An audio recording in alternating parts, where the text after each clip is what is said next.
On the morning of October 16, 1793, Marie Antoinette, the extravagant former Queen of France, was brought before the Revolutionary Tribunal to face charges of treason. It had been 266 days since her husband had been beheaded for the same crime. In the time since, she had been kept imprisoned in squalid and miserable conditions. The trial proceeded with haste, reaching its foregone conclusion in just 2 days. The crowd which had assembled in the aftermath of the guilty verdict couldn't help but stare at the former Habsburg as she was forcibly led to the guillotine. The events of the revolution had turned her hair from strawberry blonde to a light gray. Her once beautiful face was haggard and gaunt, despite the fact that she was merely 37 years old. She was dressed in a simple but pristine white gown of her own choosing, and was seen clutching a small prayer book. Although she posed no physical threat, she emerged with her hands tied tightly behind her back and remained continuously surrounded by guards. The crowd that had gathered to watch her execution was enormous, and the mood was likely electric. Armchair historian Dan Carlin reminds us on his podcast, Hardcore History, that these celebrity executions were just about the only form of mass entertainment that existed in the era. The notoriety of the Queen, whose supposed uttering of the phrase, "let them eat cake," which preceded the violent uprisings that brought her family down, would have thus been must-see entertainment. The sans-culottes of Paris had waited for this precise moment for years, and were eager to see the last of the hated Austrian. As she approached the scaffold, Marie Antoinette stumbled and fell. A hush came over the crowd as she was helped to her feet and led up the remaining steps to the guillotine. One has to wonder about the regrets that passed through her mind at this point. Perhaps it was a favorite memory of a lavish ball thrown prior to the revolts which would ultimately claim her life. More likely it was the images of her family being violently assaulted at the palace, or perhaps the time that a more loquacious crowd had paraded the severed head of her friend and lookalike, the Princess de Lamballe, on a halberd outside of her window. A radical member of the National Convention, Jacques-Louis Davis, sketched the death march from a window high above the grim proceedings that were happening in the courtyard that had become known as the Place de la Révolution. The Queen awkwardly approached the guillotine, inadvertently stepping on the executioner's toe and immediately apologizing for the offense. It would be the last phrase to come off of her lips as moments later the blade fell with an ominous swoosh heard throughout the silent crowd that was collectively holding its breath. The Queen's head was instantly separated from her body, held up for the crowd to see before a roar of triumph went up after the executioner cried out, "Viva la République!"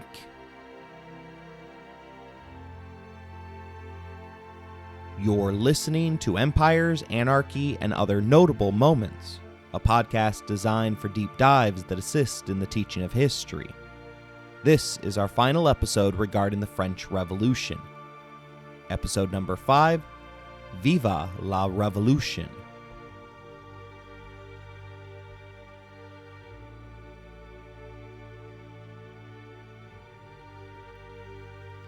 French philosopher and Nobel Peace Prize winner in literature Albert Camus surmised that all modern revolutions have ended in a reinforcement of state power. Idealists such as Vladimir Lenin may have initially convinced his followers that his vanguard government would one day dissolve before the people who were ready to govern themselves. But all historians know that utopian solutions belong in the category of fiction. That is why Leon Trotsky and Joseph Stalin worked tirelessly, oftentimes against each other, to ensure that the revolution was permanent. From time to time, they would stir the pot, purging a new threat that only they could recognize. While they would declare victory over the threat de jure, they wouldn't ever accept that the revolution was finished. In other words, when you have a revolution cooking on the stove, make sure you have a revolutionist for a chef. At the moment, France would have been better off with a novice line cook being controlled by a rat than their leader of the moment, Maximillian Robespierre. Breaks were becoming a common theme throughout revolutionary France by the end of 1793. Historian Antonia Fraser reveals that the gravediggers happened to be taking a lunch break when the Queen's body arrived at the designated cemetery.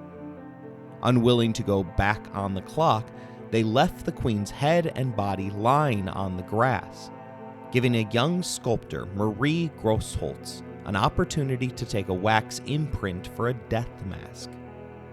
Grosholz later took on the name of Madame Tussaud, who remains famous to this very day for her lifelike wax museum. After escaping revolutionary France, Madame Tussaud put up a permanent exhibit in London on Baker Street in order to show off her grotesque collection of royal death masks. A side project of her show was specially made to display the gore of the French Revolution. It became known throughout England as the Chamber of Horrors.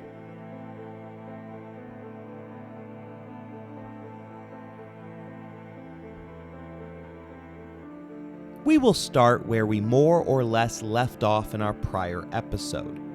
Two leftist political factions had come to dominate the National Convention of Paris, which in turn had come to dominate all of France.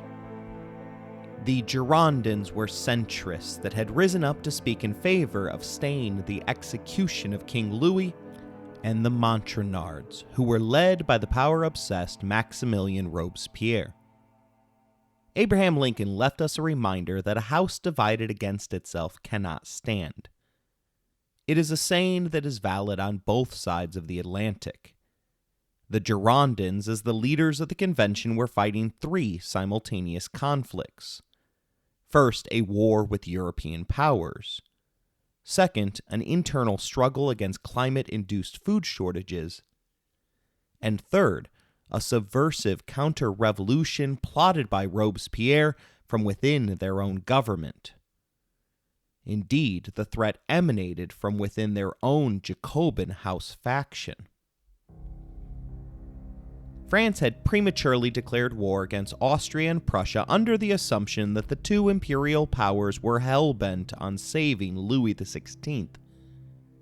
From the onset, the war had gone horrifically for them, as Enlightenment ideals had ruined their military chain of command. But that all changed when Prussia beat a hasty retreat after faltering during a minor skirmish at Valmy. They ultimately had larger fish to fry than the French. Rather than ending their external conflict in order to focus internally on their revolution, the newly elected French government expanded their war effort in order to loot their neighbors' treasuries so that they would be able to pay off their internal debt. But every action triggers a reaction, and their European adventure soon morphed into a nightmare after England involved itself by forming the First Coalition. At each critical moment, France had a chance to limit the damage that its past had wrought. But as historian Ian Davidson reveals, they instead doubled down. Rather than calmly assessing their position, France always lashed out heedlessly to the larger consequences. He writes, towards the end of January, England broke off relations with France. France responded at the end of the month by declaring war in turn. England's rupture with France was echoed across Europe. Spain broke off relations in March, and the convention then declared war against it. Later that month, most of the German princes, followed by almost all of the Italian states, apart from Venice and Genoa, joined Austria and Prussia against France. It was now at war with virtually the whole of Europe. Each of these individual conflicts could have been avoided, but like a petulant child, France had picked a fight far larger than they could handle. Worse, their army was on the brink of disbanding, as the soldiers that had signed up for the Revolutionary War of 1791 were now entitled to legally walk away from their contracts, having served their allotted time. This dramatically reduced the size of their army in December of 1792 from 400,000 to less than 228,000 in February.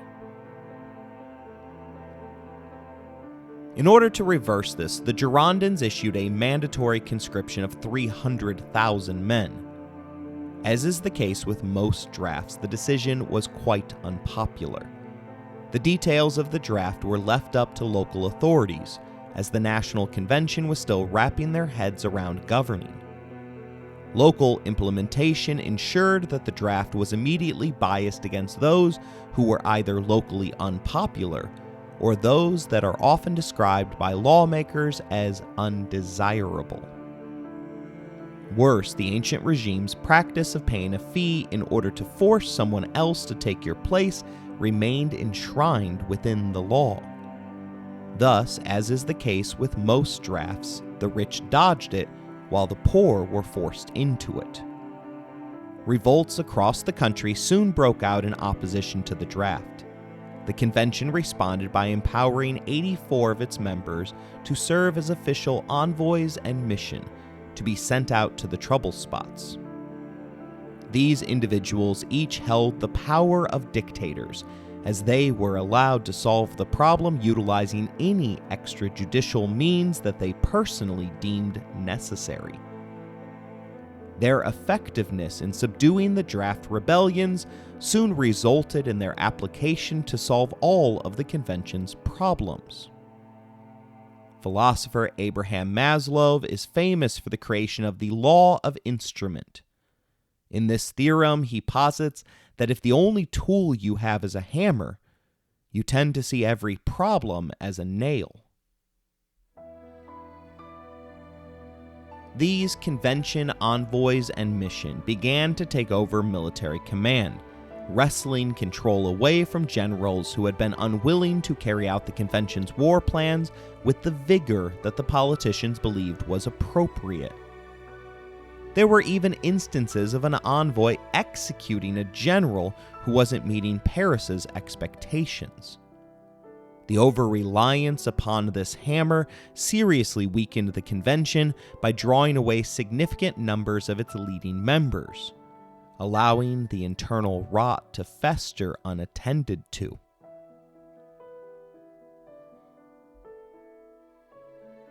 The envoys tried to limit the consequences of rising food prices, but poor weather, increased demands for the military, and a subsequent shortage of farm workers ensured that food volatility remained constant throughout each phase of the revolution. Price controls and heavy subsidization were the common solutions chosen by the government, but in each instance, government regulation worsened the food shortage. Davidson gives us one contemporary estimate that around 1/10 of the French population was indignant and needed public support at the beginning of the revolution. By 1793, the rate reached as high as 1/5 in parts of Paris. The rising anger related to food shortages opened up a narrow window of opportunity for someone to seize power. Maximillian, however, remained patiently waiting in the shadows, as it was Charles Francois du Pirrier-Dumouriez's turn at wresting the club from Hercules' hand. Dumouriez was a celebrated general who had essentially won the first phase of France's revolutionary wars against Austria and Prussia. After a visit from Danton, who was serving as an envoy and mission, the popular general entered into secret negotiations with the commander of the Austrian armed forces. The straw that had broken the camel's back was word from Danton that the convention was now requiring all generals to live at camp with their soldiers. This evidently was too much for the decorated warrior.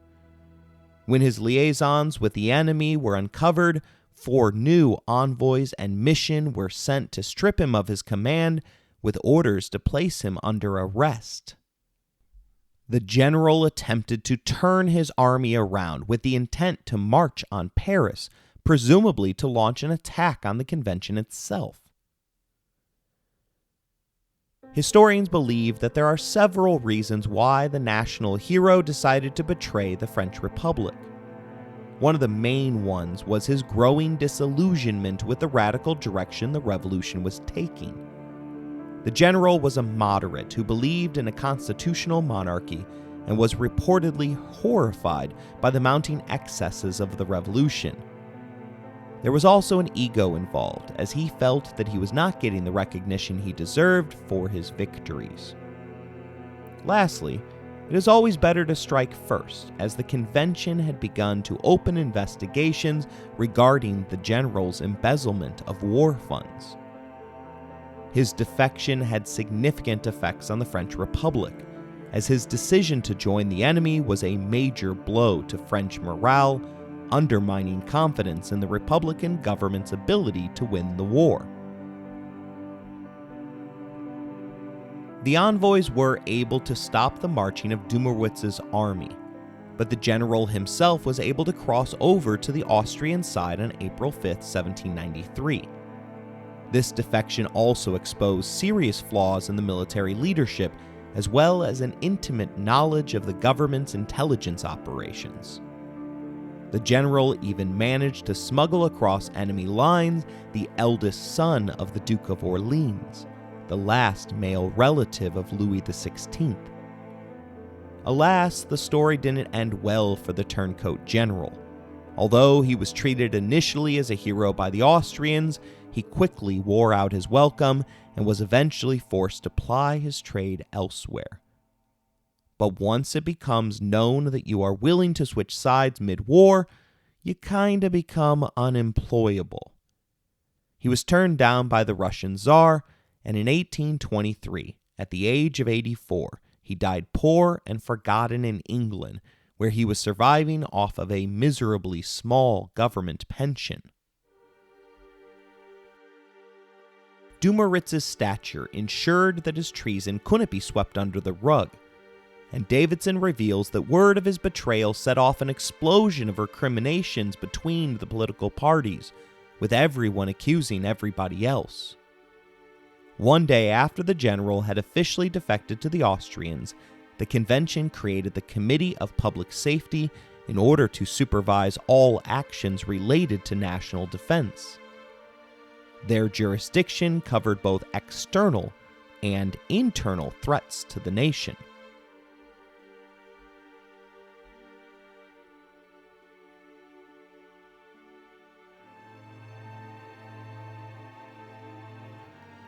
The death of the king threw off the delicate balance that had prevented the left from cannibalizing itself. As long as Louis was alive, the Girondins and the Montagnards remained focused on his fate. Once his peace had been removed from the board, there was nothing to distract them from their lethal pursuit of power. On April 5th, the day of the general's betrayal, Robespierre called for the Girondins' expulsion from the National Convention. The official reason was the fact that some members of the Girondins had argued to save the king's life during his trial. Jean-Paul Marat, the influential Jacobin writer of La Amie des Pouvoirs, had signed the expulsion document and thus became the target of the Girondins' wrath. The convention impeached Marat by a vote of 226 to 93. But the Tribunal Revolutionnaire, which had been stacked with Montagnard members, was in charge of the journalist's trial, and they easily acquitted him of all charges. The tribunal beast that had been unleashed by the convention on its external foes had now come back to bite the hand that originally had fed it. Soon, the Committee on Public Safety became the de facto power within Paris. Maximillian Robespierre was the head of a 12-man commission which set up tribunals to try and execute suspected counter-revolutionaries. Anyone deemed by these 12 men as a threat was at risk of imminent arrest, trial, and execution, with little application of the rights which the Revolution had so carefully enshrined within its Declaration of the Rights of Man. Ironically, Robespierre had begun the Revolution as a staunch opponent of the death penalty, but had come to believe that it was a necessary tool for dealing with counter-revolutionaries and enemies of the state. Increasingly, however, the man who simultaneously wore 2 pairs of glasses despite having clear vision came to see his personal enemies and the enemies of the revolution as one and the same. Robespierre gradually increased his control over the organization until it became a de facto committee of one. Corruption investigations were soon initiated against the heads of the Girondins. As his net was closing in, his targets gifted him the insurrection of May 31st. It was a mistake from which they would never recover. The Girondins called for a political rally in Paris to mobilize the crowd in order to remove opposition Jacobin leaders from the convention. The crowd arrived as expected, but turned hostile to the Girondins in part because of their role in creating the despised military draft, as well as for their failure to curb the ongoing food shortages. French historian François Furet believes that the entire thing was brilliantly orchestrated by Maximillian Robespierre, but others, such as George Rood, aren't sure. Rood believes that the insurrection was a spontaneous popular uprising against the Girondins and the economic crisis rather than a coordinated move by a brilliant political strategist. Either way, Robespierre pounced by utilizing the Committee of Public Safety to arrest his political opposite and charge him with treason. The arrest of so many Girondins and their sympathizers gave the Montagnards, who were now synonymous with the term Jacobin, complete control of the National Convention.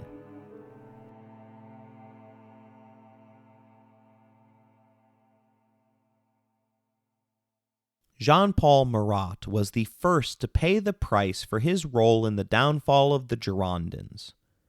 We have hinted at the life of one of the Revolution's most vile figures, but his death offers us a chance to explore him further. It came about on a hot summer day on July 13, 1793.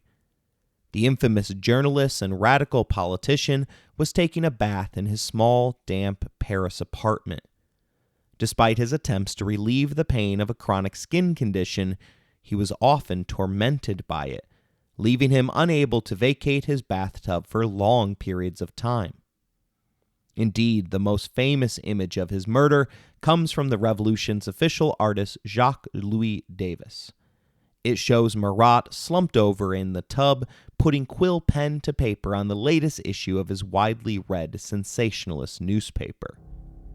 He didn't know it at the time, but 24-year-old Charlotte Cordray was making her way to Marat's apartment. She was of noble stock, a proud Girondin who had, like so many others, become disillusioned with the violence and extremism of the latter phases of the French Revolution. She blamed Marat for the downfall of her party and wanted to put an end to his twisted influence upon her nation, no matter what the personal cost was. Cordray arrived at her destination armed with a letter of introduction, claiming to have important information about a group of counter-revolutionaries. Marat, always eager to receive new rumors that could be used to sell his violent vision to his audience, invited her into his chambers. As he remained lying in his bathtub, Cordray approached him with a hidden knife and plunged it into his chest, piercing his heart. Marat let out a terrifying scream of pain and collapsed back into the tub. The murderer was quickly apprehended by the guards who had been stationed outside of the apartment building. She was unapologetic about her actions, declaring that she had killed one man to save 100,000. she lost her head 4 days later.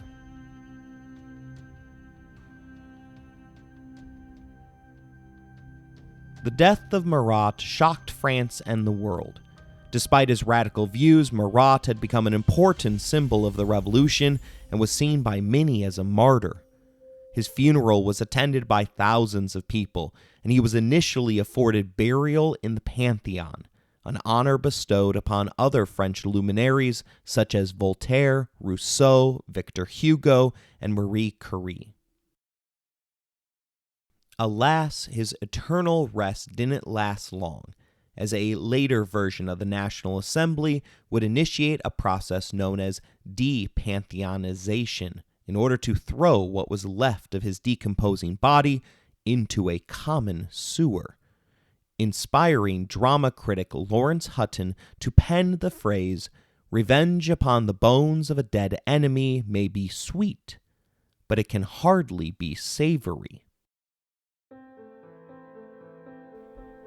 Corday was swiftly tried and executed, but not everybody mourned the loss of the revolution's most prolific agitator. Camille Desmoulins, one of Marat's contemporaries, eulogized him by pointing out that Marat was a genius, but a genius of evil. He was always predicting assassinations, and at last he himself fell victim to one. Rather than taking his death as a warning of the dangers of extremism, the Committee on Public Safety only intensified their vision of a despotic France united beneath Maximillian Robespierre. Solving the internal fight within the Jacobin Club was just one of the battles that the French had been fighting. Now the Montagnards inherited the fights that had been the cause of the Girondins' vulnerability. In the summer of 1793, France remained at war on 3 fronts. This time, the trifecta of threats included a rebellion in the region of Vendée, a civil war within several parts of the new republic, and the foreign war against the European coalition. We'll take a brief look at each conflict in order. The Vendée region was fed up with the revolution and sought to break away amidst the chaos. It was supported by Catholic and Royalist factions who remained upset about priests being forced to take an oath of loyalty to the state. Thus, the internal clash between the Girondins and Robespierre merely opened the door for revolution, rather than serve as a cause of it. The rebels took the early initiative, but Robespierre succeeded where the Girondins failed and managed to massively raise the rate of successfully drafted soldiers. Apparently, having a reputation of being giddy to guillotine anyone for anything makes for an effective recruitment strategy. The newly drafted soldiers utilized an effective scorched earth policy which saw the French burn their own villages, destroy essential crops, and kill indiscriminately large numbers of non-combatants. General Louis-Marie Turreau led the forces in the pursuit of victory at all costs, resulting in the pillaging of villages and raping of men, women, and children. Some estimates claim that as much as half of the population of the Vendée met a violent end during the conflict, suggesting that genocide was the accepted policy of the day. It took 3 years for the conflict to come to an end, with more than 100,000 casualties. The region's economy was counted among those casualties as it was left utterly destroyed by the incursion. 6,000 rebels filled the prisons of France by late autumn 1793, many of them dying within their cells from a combination of starvation and disease.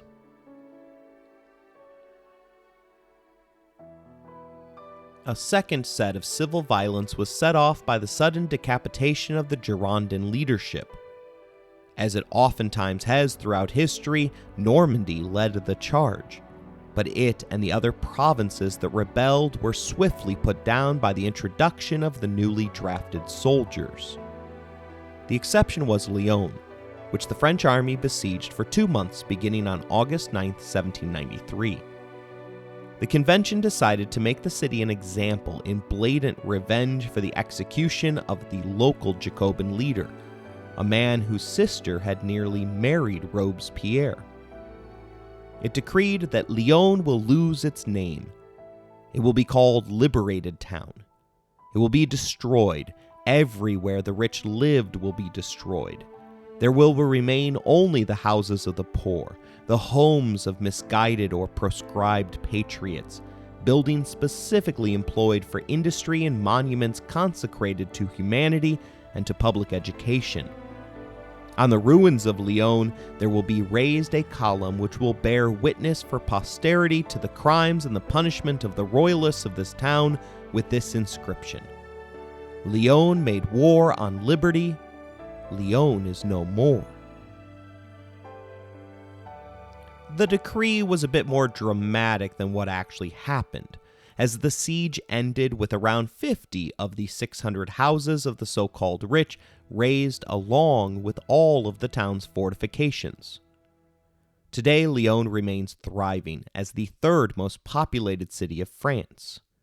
Although they ultimately protected the city, Davidson points out that the violence doled out upon the people of Liberated Town over the 2 months was massive, wholesale, and horrific. He writes that a first tribunal carried out 106 executions by firing squad, a second 79 by guillotine, but a third tribunal moved on to prescribe mass executions by what were called mitraillettes, the point-blank firing of cannon filled with shot into crowds of people. 268 were killed in this manner. In all, the number of those executed at Lyon, according to the most detailed history of the affair, was probably near 1,900. The two conflicts that I just discussed, along with the ongoing climate change issues and failures within French subsidization and price control policies, meant that the current level of government taxation wasn't close to what was needed to pay for the ongoing revolution. In desperate need of a solution, Robespierre turned to the third conflict with the United Kingdoms of Europe in order to make ends meet. They altered the purpose of the war from spreading revolutionary ideals to indiscriminate looting.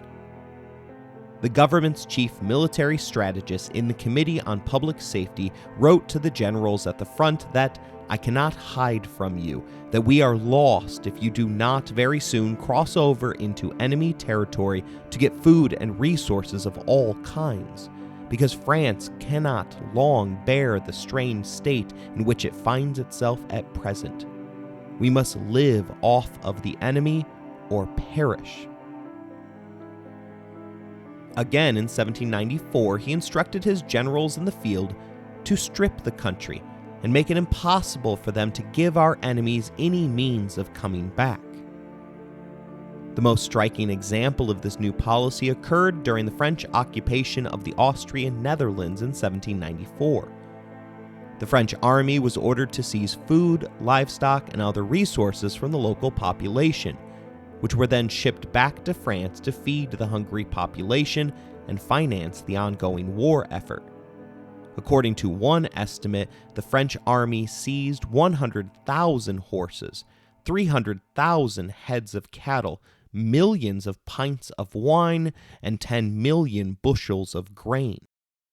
In Italy, they took large amounts of artwork, gold, and other valuables from the churches, palaces, and estates of the Italian aristocracy.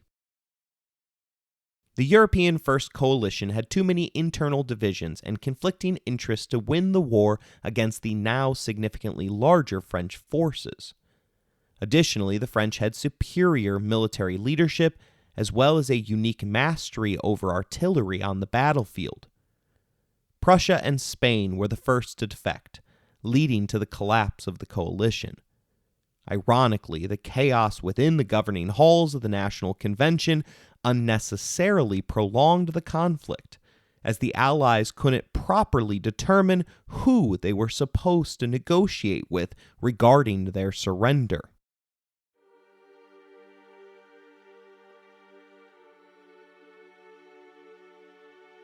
France's military success didn't ensure political success for Maximillian Robespierre, who had based much of his rule purely upon fear. Psychology today points out that fear is a strong driving force in an individual's decision to participate in politics.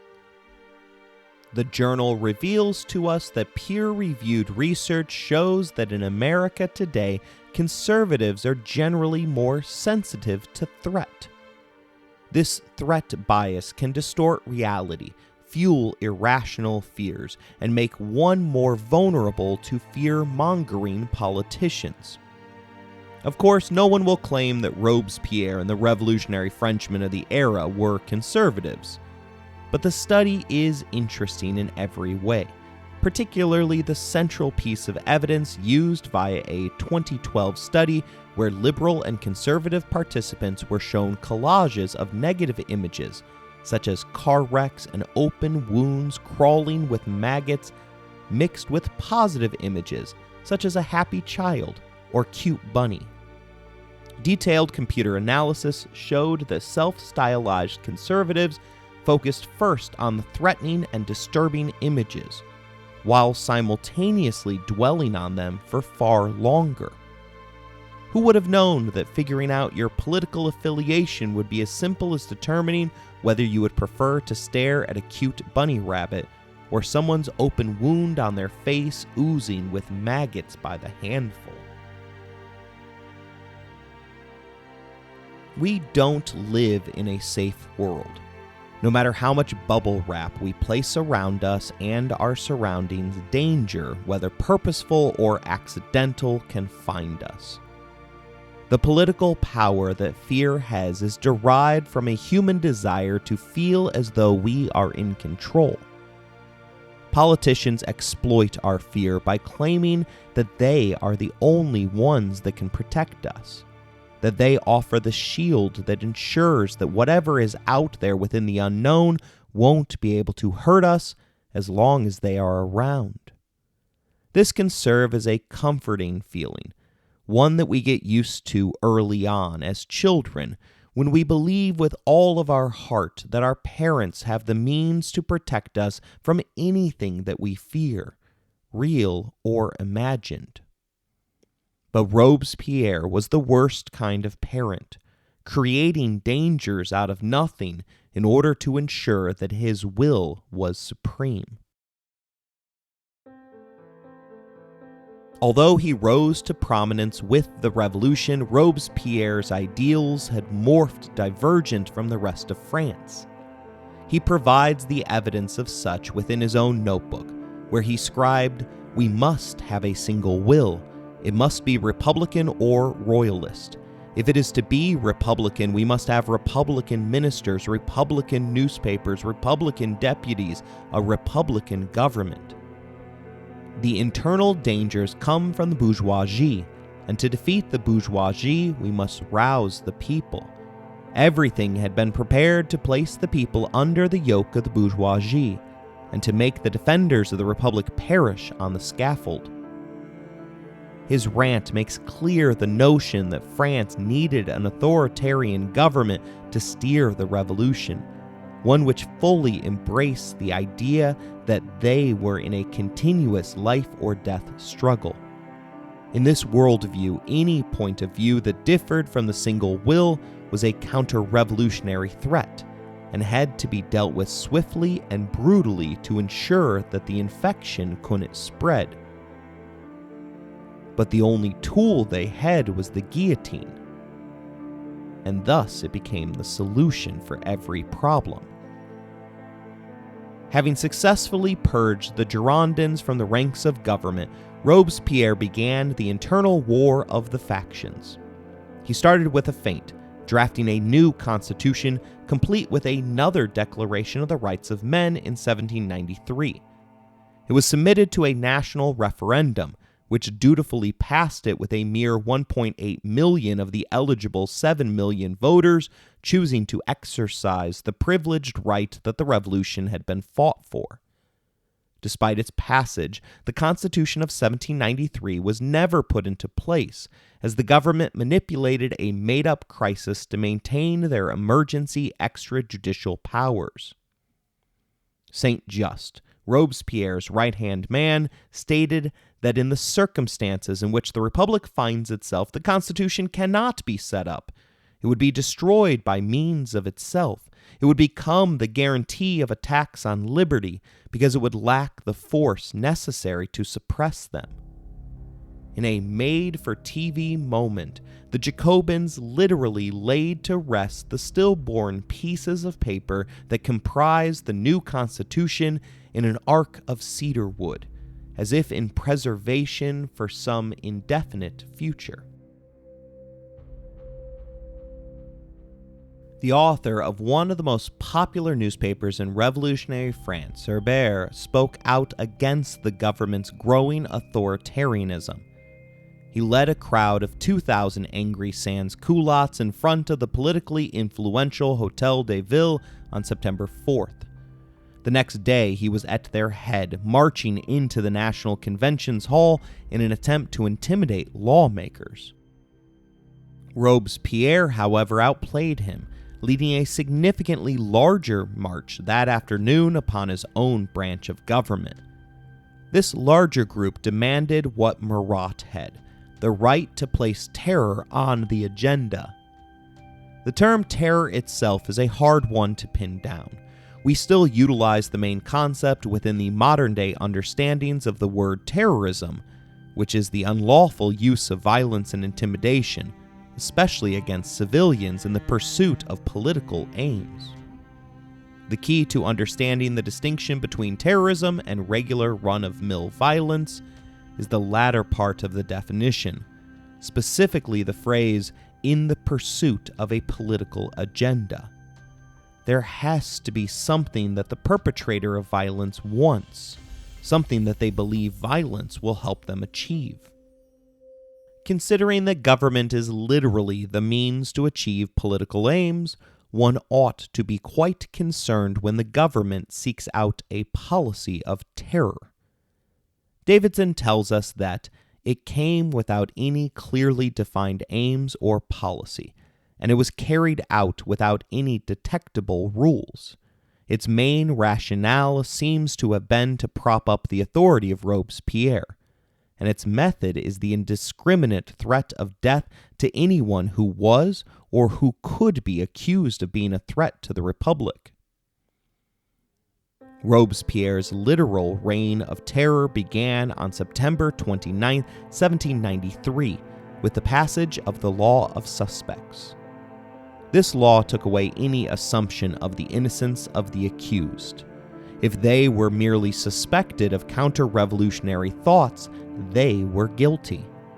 Somewhere around 5% of the entire male population of France was immediately arrested, with the vast majority of them falling into one of the following categories: foreigners, others, former grudges, or undesirables.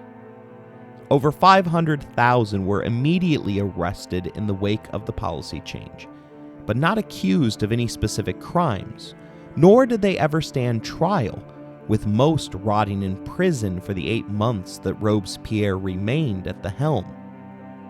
The law contained 7 articles that identified a wide range of possible threats to the state. I'll let the text speak for itself here. Considered as suspects people are 1. Those who either by their conduct or their relations or by their words or writings have shown themselves to be partisans of tyranny or of federalism and enemies of freedom. 2. Those who cannot justify in the manner prescribed by the decree of last 21st of March their means of existence and the acquittal of their civic duties. 3. Those of whom have been denied certificates of good citizenship. 4. Public officials who have been suspended or discharged from their functions by the National Convention or its commissioners and have not been reinstated, notably those who have been or ought to be discharged under the law of last August 14th. 5. Those former nobles, with their husbands, wives, fathers, mothers, sons or daughters, brothers or sisters, and agents of emigres who have not consistently demonstrated their commitment to the revolution. 6. Those who have emigrated during the interval between July 1st, 1789 and the publication of the law of April 8th, 1792, even if they have returned to France within the time prescribed by that law or earlier. And 7. Those who have been considered a vagabond or cannot pay local and federal taxes decreed by the National Assembly. To be clear, the law of suspects was not a new idea. Rather, it is a sinister idea that is impossible to revoke from human consciousness. The most recent iteration came from my own nation, the United States, after the 9/11 terror attacks. The Patriot Act, which was so hastily put together that no single lawmaker had time to read it, originally included a program codenamed Operation TIPS, which would have allowed the FBI to wiretap any individual that was anonymously turned in as a quote-unquote terror threat. Best of all, those that turned someone in received a prize of $25, ensuring that the tip line and the government's subsequent legal pathway for mass surveillance of its citizenry would run continuously. Thankfully, the TIPS program didn't make it into the final version of the bill. Show trials were set up to justify the policy. After all, if all of the suspects were found guilty, it would confirm society's worst fear, namely that the boogeyman was real and happened to be living throughout your neighborhood. Perhaps these dangerous criminals were even watching your children for you when you ran your daily errands. Conscious of the continuing tug-of-war between Paris and the rest of the provinces of France, Robespierre centralized the terror campaign, declaring that only the Revolutionary Tribunal of Paris could try those arrested as suspects. The delay that this caused more than anything else saved tens of thousands, perhaps hundreds of thousands of lives.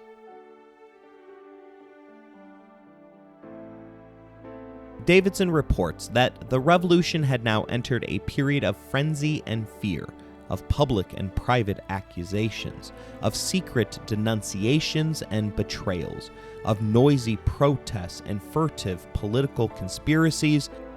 Hébert was arrested and guillotined, as was his longtime ally, Georges Danton. Both had been deemed threats to Maximilian's power.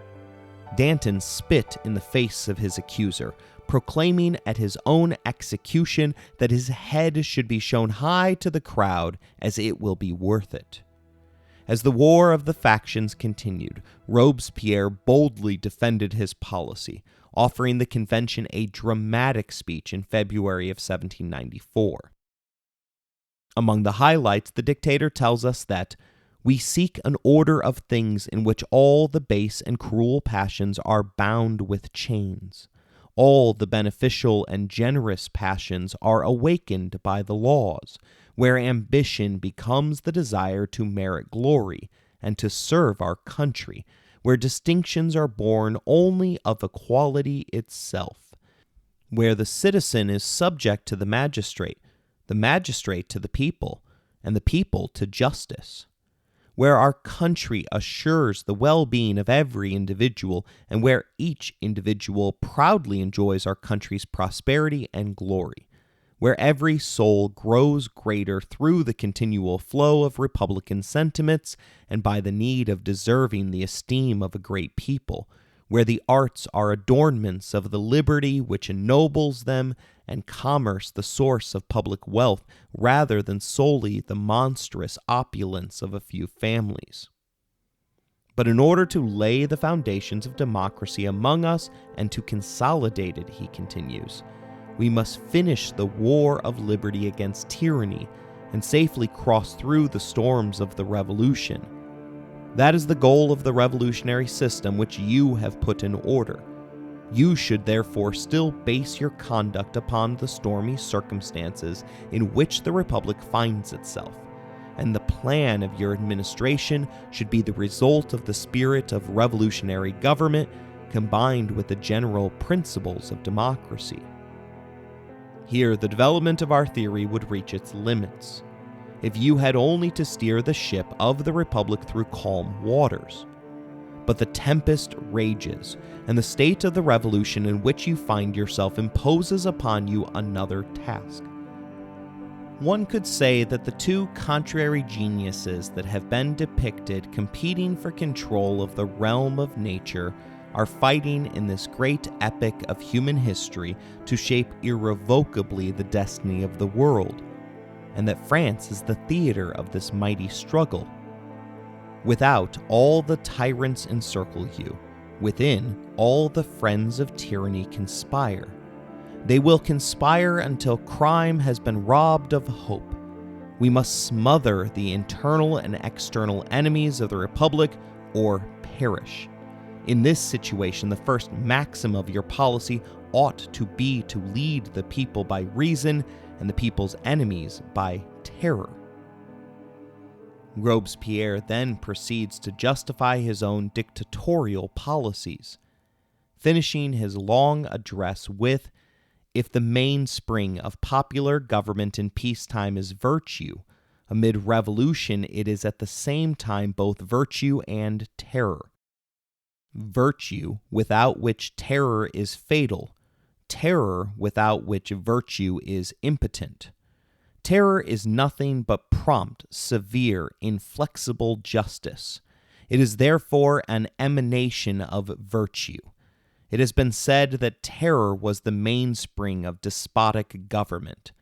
Does your government then resemble a dictatorship? Yes, as the sword which glitters in the hands of liberty's heroes resembles the one with which tyranny's lackeys are armed.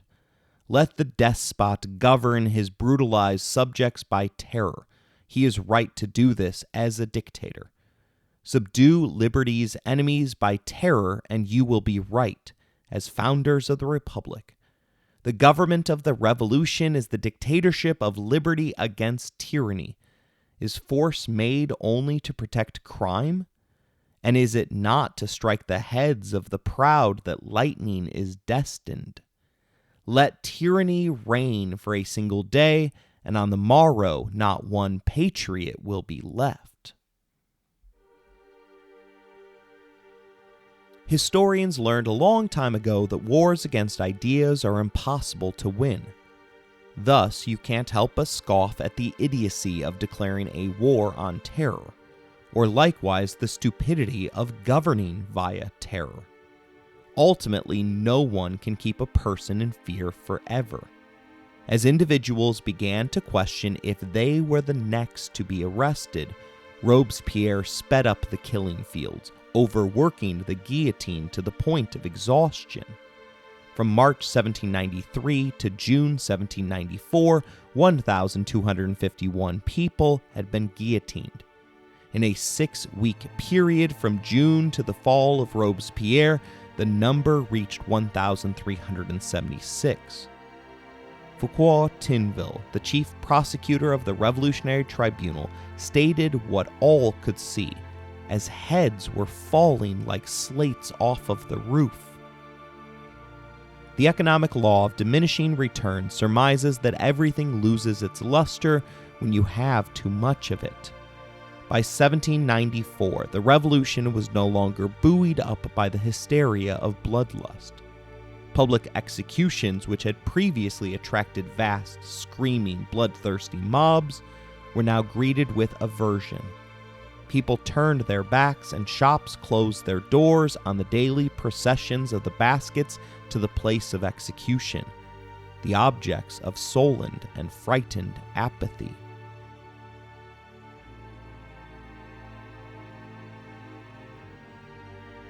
As the walls closed in on Robespierre, he attempted to turn to the tried and true response of all dictators at the end.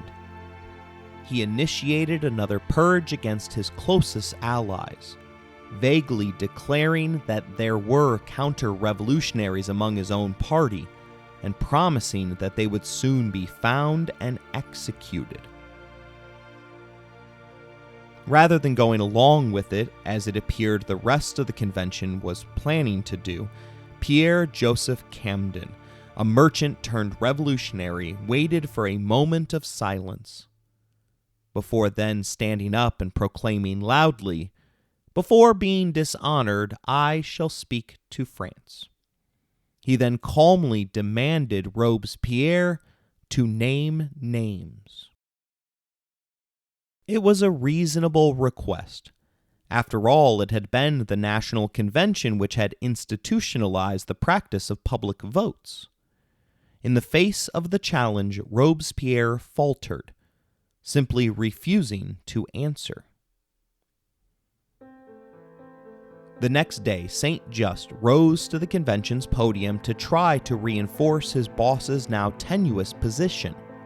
But the rest of the parliament had spent the night secretly meeting, and they purposefully drowned out Saint Just's voice with loud clamoring. The Jacobins had become a circular firing squad. Sensing real danger, Robespierre desperately attempted to speak out to restore order, but he was shouted down by angry protests from the men who had followed him down the narrow alleyway that terror emanates from. Jacques-Nicolas Billiard Varine was given the honor of being the one that stood next. When the chamber quieted down for him, he gleefully accused Robespierre of being a tyrant before ordering the arrest of his inner circle. Unlike Robespierre, Billiard Varine was prepared to name names. Maximilian's defense will never be known, as the president's bell was used to ensure that the words that left his lips never reached the ears of those who had already made their minds up. The dictator had one final chance, as the old insurrection commune had never been done away with. He steadfastly refused to admit Robespierre to any of its prisons. Thus, the architect of terror was released and slunk off to the Hôtel de Ville in order to regroup. The next day, after the convention legally declared that their former leader's life was forfeit, 2 columns of soldiers converged on the hotel. They posed as pro-terror revolutionaries and confirmed such at the door of the hotel by properly guessing that the secret password for entrance was Viva Robespierre. The dictator was in the midst of writing a desperate appeal to the armed forces when pistol fire rang out in the hotel's lobby. Maximilian was hit in the jaw. It is unclear whether it was from an attempt to take his own life or from the crossfire, but in all versions of the events, he laid on a table in the hotel for hours in great pain.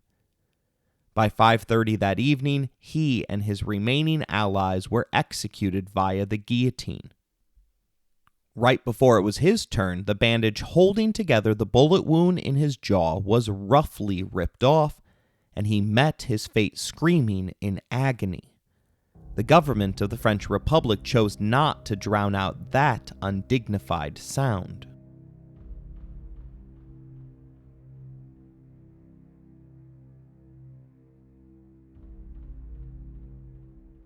After the death of Maximilien Robespierre, the French Revolution entered its final phase, during which it became more moderate and focused on restoring order and stability to the country. The reign of terror came to an end, and most of Robespierre's allies were arrested and executed in the days and months that followed. The new government, known as the Directory, was established in 1795 and lasted until 1799. It was a more conservative government than the previous revolutionary coalitions, and it largely focused on stabilizing the country's economy and institutions. However, it was also marked by political instability and corruption, which ultimately led to its downfall. In 1799, Napoleon Bonaparte came to power in a coup and established the consulate, which was a new form of government that gave him nearly unlimited power. He was eventually crowned emperor in 1804, and his reign marked the official end of the French Revolution. The story of how that came to be and what became of France while beneath his rule of the emperor is the subject of our next series.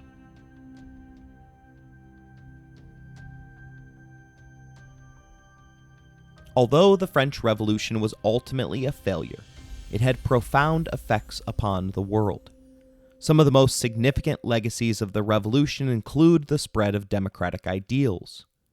The principles of liberty, equality, and fraternity were championed by the people of France and became the basis for modern democratic societies around the world. It also contributed to the dangerous rise of nationalism, a belief that the nation has the right to govern themselves and control their own destiny. Unchecked nationalism justifies some of the worst of humanity's instincts, particularly the notion that the subjugation of others is in their best interest. The end of the French Revolution ushered in the end of the imperial monarchies and the unrestrained growth of the nation-state. Secularism also increased in the wake of the revolution. The hostile actions in France against the Catholic Church broke some of the hold that the Church had over its people. Although it didn't kill off the Church, it did break the inseparable bond between Church and state that had prevented the rise of secularism in Europe.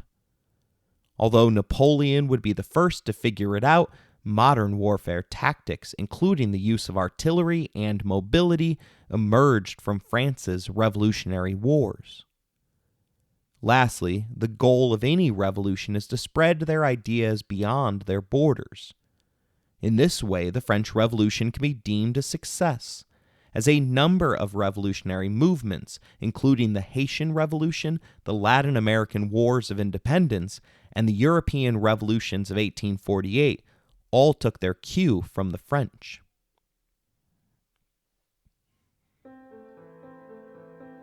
Individual ideas, such as those espoused through the Declaration of the Rights of Man, the metric system, and the French tricolor flag, all began here in the chaos that was revolutionary France. Thankfully, a few of their more radical ideas failed to stick.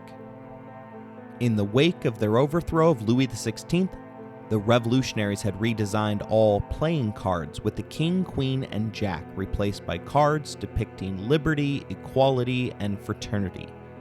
Equality even had her traditional breast bared to help you distinguish your trump card. Disturbingly, the rules of checkers were even amended so that no one could ever crown a king again. But we all need to be thankful that the most controversial portion of the revolution was never exported outside of the borders of France, namely a calendar that wasn't organized around the sun, one that had 9 work days with a mere 1 day off. That calendar even replaced 1792 with the designation of Year 1. I like to believe that acceptance of a calendar such as that would be one that would invite another uprising.